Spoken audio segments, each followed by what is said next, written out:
தமிழ் பேசும் அனைவருக்கும் வணக்கம். ப்ரீவியஸ் வீடியோவில் பார்த்தீங்க அப்படின்னா இன்டரப்ட்னா என்ன, இன்டரப்ட் எதுக்காக யூஸ் பண்ணுறோம், அதே மாதிரி இன்டரப்ட்டுக்கான கோடிங் எல்லாமே பார்த்துருப்போம். இந்த வீடியோவில் பார்த்தீங்க அப்படின்னா இன்டரப்ட்டுக்கான டாஸ்க்கை பற்றி தான் பார்ப்போம். சரி வாங்க வீடியோக்குள்ளே போகலாம். இப்போ தான் இந்த யூடியூப் சேனல் நீங்கள் ஃபஸ்ட் டைம் வாட்ச் பண்ணுறீங்க அப்படின்னா கீழே இருக்க ரெட் கலர் ஐக்கானை ப்ரெஸ் பண்ணி சப்ஸ்கிரைப் பண்ணிக்கங்க. கூடவே பக்கத்தில் இருக்க பெல் ஐக்கானை ப்ரெஸ் பண்ணி ஆல்னு கொடுத்துங்க. அப்போ தான் நம்ம யூடியூப் சேனலில் போடுற வீடியோஸ் உங்களுக்கு இமீடியட் நோட்டிஃபிகேஷன் வந்து அப்டேட் ஆகும். அதே மாதிரி இந்த வீடியோ பிடிச்சிருந்துச்சி அப்படின்னா உங்கள் ஃப்ரெண்ட்ஸுக்கும் ஷேர் பண்ணுங்கள். அதே மாதிரி இந்த வீடியோ வந்து நீங்கள் ஃபஸ்ட் டைம் லாஸ்ட் வரைக்கும் பாருங்கள். வீடியோ பிடிச்சிருந்துச்சி அப்படின்னா ஒரு லைக் பண்ணுங்கள். இல்லை இந்த வீடியோ வந்து பிடிக்கல அப்படின்னா என்ன பண்ணுறீங்க அப்படின்னா அதுக்கான ரீசன் என்ன அப்படிங்கிறத கீழே கமெண்ட் பண்ணுங்கள். அப்போ தான் நான் அடுத்தடுத்த வீடியோஸ் மேக் பண்ணுறதுக்கு ஒரு இம்ப்ரூவ்மெண்ட்டாக இருக்கும். ஓகே, இதுக்கான பிபிடி வந்து நான் ஓப்பன் பண்ணுறேன். இன்டரப்ட்டுக்கான டாஸ்க்குக்கான பிபிடி வந்து நான் ஓப்பன் பண்ணுறேன். இதில் பார்த்தீங்கன்னா இன்டரப்ட்டுக்கான டாஸ்க்கை பற்றி நான் சொல்கிறேன். ஒரு எல்டி எடுத்துங்க. அந்த ஒரு எல்டி என்ன ஆகணும் அப்படின்னா இன்டரப்ட் ரிசீவ் ஆன உடனேயும் 10 டைம்ஸ் பிளிங்க் ஆகணும். After LED stop. Okay, first எடுத்தோடனே என்ன ஆகணும், ஒரு எல்இடி வந்து ஆனில் இருக்கணும். இனிஷியலாக வந்து எல்இடி வந்து ஆனில் இருக்கணும். இன்டரப்ட் ரிசீவ் ஆன உடனே என்ன ஆகணும், எல்இடி வந்து 10 டைம்ஸ் பிளிங்க் ஆகணும். After LED stop. Okay, 10 times blink ஆகிட்டு அதுக்கப்புறம் எல்இடி என்ன ஆகணும், ஸ்டாப் ஆகணும். இது வந்து இன்டரப்ட் டாஸ்க் வச்சு பண்ணுங்கள். அடுத்து வந்து பார்த்தீங்க அப்படின்னா you try port changing interrupt. Okay, RB4ஐயும் RB7ஐயும் நம்ம என்ன பண்ணிக்கலாம், போர்ட் சேஞ்சிங் இன்டரப்டாக யூஸ் பண்ணிக்காமல் சொன்னால் அப்போ அதுக்காக நீங்கள் என்ன பண்ணுவீங்க அப்படின்னா அந்த போர்ட் சேஞ்சிங் இன்டரப்ட்டை நீங்கள் ட்ரை பண்ணுங்கள். அதுக்கப்புறம் என்ன பண்ணுறேன், இதில் டாஸ்க்காக நான் வரப்போ நான் ஒரு வீடியோ உங்களுக்கு கன்ஃபார்ம் அப்லோட் பண்ணுவேன். பட் அப்லோட் பண்ண மாட்டேன்னு சொல்லல. ஆனால் நீங்கள் ட்ரை பண்ணி பாருங்கள். அப்போ தான் உங்களுக்கு வந்து இந்த கோடிங்லாம் எப்படி பண்ணுறது அப்படிங்கிற ஒரு ஐடியா கிடைக்கும்.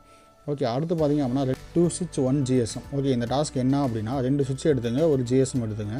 இதில் வந்து ஆக்சிடென்ட் அக்யூர் ஆகிடுச்சு அப்படின்னா என்ன பண்ணணும், உடனே SMS சென்ட் ஆகணும். ஓகே, இதுதான் கான்செப்ட். பட் ஆனால் இந்த இடத்துல என்ன பண்ணிக்க அப்படின்னா ஒரு எமர்ஜென்சி சுவிட்ச் அப்படின்னு சொல்லிக்கலாம். அப்படி இல்லை அப்படின்னா ஜஸ்ட் இன்டரப்ட் சுவிட்சுன்னு கூட சொல்லிக்கலாம். இப்போ நான் கீழே விழுந்துட்டேன். கீழே விழுந்தோடனே எனக்கு என்ன அர்த்தம், காயம் வந்து நார்மலாக இருக்குது, நான் வந்து என்னாலே சுயநினைவு இருக்குது, என்னால் எந்திரிக்க முடியும் அப்படின்னா என்ன அர்த்தம், நான் அந்த இடத்துல வந்து ஆம்புலன்ஸ்லாம் வர வைக்கணும்னு அவசியமாக கிடையாது. நானே என்ன பண்ணுவேன், ஹாஸ்பிட்டலுக்கு போயிடுவேன். அப்போ அந்த இடத்துல என்ன பண்ணக்கூடாது, SMS வந்து சென்ட் ஆகக்கூடாது. அப்போ நம்மளோட ரியல் டைம் வெஹிக்கிளில் வந்து பார்த்திங்க அப்படின்னா என்ன ஆகும், ஆக்சிடென்ட் அக்யூர் ஆன உடனே SMS சென்ட் ஆகிற மாதிரி தான் இருக்கும். அப்போ அது எக்ஸ்ட்ரா ஒரு சுவிட்சை வச்சிட்டோம் அப்படின்னா அந்த சுவிட்சை நான் ப்ரெஸ் பண்ணுறேன்னா என்ன அர்த்தம், அந்த SMS வந்து சென்ட் ஆகாது. அப்போ அதுக்காக தான் ஒன் சுவிட்ச் is accident sensor detect SMS sent. Accident occur ஆகிடுச்சு அப்படின்னா 10 செகண்ட் வரைக்கும் வெயிட் பண்ணி பார்த்துட்டு எனக்கு என்ன பண்ண SMS சென்ட் பண்ணணும். நான் 10 செகண்ட்ஸ்க்குள்ளே நான் சுவிட்சை ப்ரெஸ் பண்ணிட்டேன் அப்படின்னா எனக்கு இன்டரப்ட் வந்து ரிசீவ் ஆகிடுச்சு அப்படின்னா என்ன கூடாது, SMS நாட் சென்ட். சுவிட்சு நாட் ப்ரெஸ்னா தான் SMS சென்ட் ஆகணும். ஓகே, அப்போ இது மாதிரி இந்த டாஸ்க்கை ரைட் பண்ணுங்கள். ஏன்னா இங்கே வந்து நான் டாஸ்க் நீங்கள் ரைட் பண்ணியிருப்போம், வேறு மாதிரி ரைட் பண்ணியிருப்பேன். நீங்கள் என்னென்னு கரெக்டாக அந்த வீடியோ பார்த்துட்டு அதுக்கப்புறம் என்ன பண்ணுங்கள், இந்த டாஸ்க்கை வந்து போடுங்க. அப்போ தான் உங்களுக்கு வந்து கரெக்டாக இருக்கும். ஓகேவா, ஏன்னா இது வந்து நீங்கள் பார்த்தீங்க அப்படின்னா ஒரு சுவிட்ச் is accident sensor detect SMS sent. அப்போ நீங்கள் என்ன பண்ணுவீங்க, டேரெக்டாக SMS சென்ட் பண்ணுவீங்க.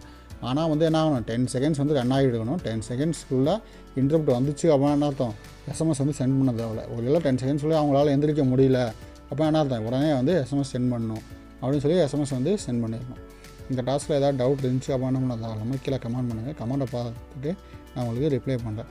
இந்த வீடியோ பிடிச்சிருந்துச்சி அப்படின்னா ஒரு லைக் பண்ணுங்கள், அப்படியே உங்கள் ஃப்ரெண்ட்ஸுக்கும் ஷேர் பண்ணுங்கள். அப்போ தான் அடுத்த வீடியோஸ் போடுறதுக்கு ஒரு மோட்டிவேஷனாக இருக்கும். Okay guys, thank you.